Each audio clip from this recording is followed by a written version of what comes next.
Hello everybody, welcome to another update on the stock screener. I wanted to do a follow-up video on Reliq Health Technologies. I recommended this a few weeks ago and it has done very well. As you can see, I recommended it here because they had very good news, and then now it has gone up like 50%, and I think this is a multi-bagger. So what did I do? I got into the different news releases. I wanted to know the history of this company. So why has this stock crashed from 1.7 to 0.3? This is a very interesting chart here. Why did it crash? And why is it now starting to rise again? So what I did is I looked up all the news releases from 2017 to now, and let's go over it. So they had some partnerships with NextGen. They added 2,000 patients. Then they had some private placements. They added 6,000 patients. Then they added contracts for 50,000 potential patients.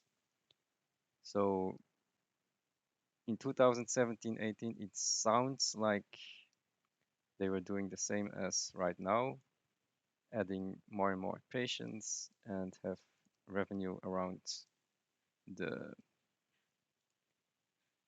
around the 30 million per year, which they will have this year, around 30 million per year. So they went to 12,000 patients. And then something really bad happened on 16 October 2018. So that's here, and then it crashed. So something bad happened there. So they restated their audited financials. There were revenue collection issues. So apparently, a few months later, they said that the 12,000 patients that they onboarded were actually only 2,700 patients, because most of those patients were not eligible for collection of those fees, right? So that's a huge bummer. That's almost 80% decline. So that's the bad news. So that's why the stock crashed. But keep this number in mind, 12,000 patients. Okay. CFO resigned. Investor relations guy also resigned. Then they had a new CTO, medical advisory board, another CTO. And then it starts. Everything, all the news releases after this are positive. From June 2019 onwards. So that's somewhere here. So from here on, we see positive news releases and the stock starts to go up. So what do we have here? 6,000 patients added, 1,000 added, contracts in Texas, new technology for wearables. They also added blood glucose monitoring here. So that's also a new technology. 3,000, 25,000 in Florida, Louisiana, Florida. A lot of patients that are signed. So these are contracts, and they will onboard those contracts in the coming years. A new CFO. This one has resigned. So a year later, they come up with a new CFO. and more states are onboarded with new potential patients. New director, Puerto Rico has a contract, um, more and more states, Ohio, Oregon, North Texas, even Australia, more and more nursing homes, more contracts, California with a lot of clinics and physicians, kidney disease.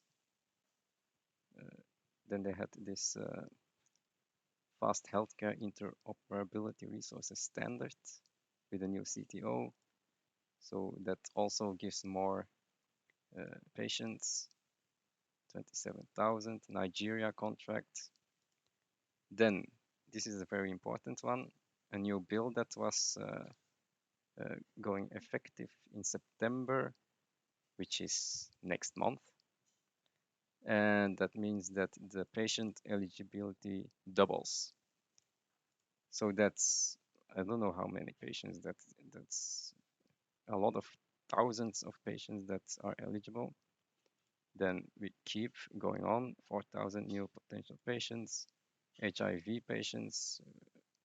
So 1 million of them can potentially come on board. So they will keep adding more and more patients.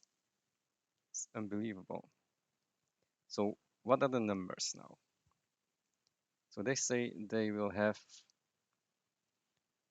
around 24 million revenue per year at the end of this year. Okay, 24 million revenue. And if you divide that per month, that's per month 2 million, right? 2 million revenue per month. And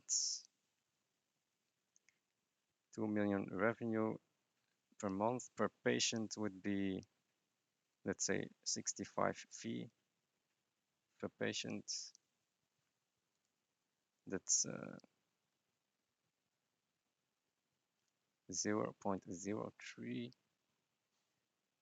So how many patients do we have then? If we say we have, let's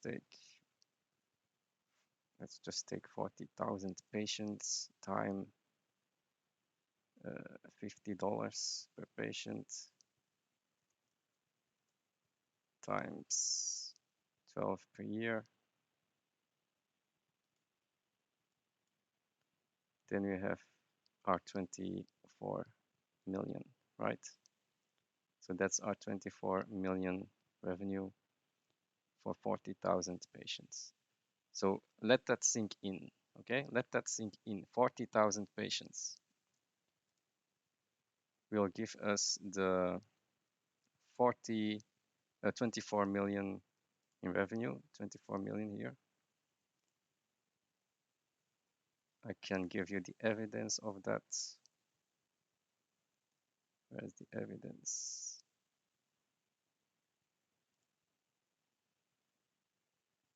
So here's the evidence, 24 million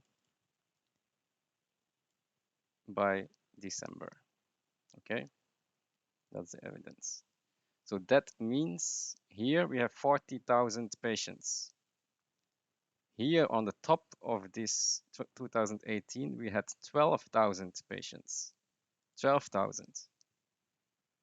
So 12,000 and the share price is 1.38. Now we have 40,000, which is 4 times as much, and we're lower in share price. I mean, if this was 4 times, then we should be somewhere here. So this should be somewhere up here,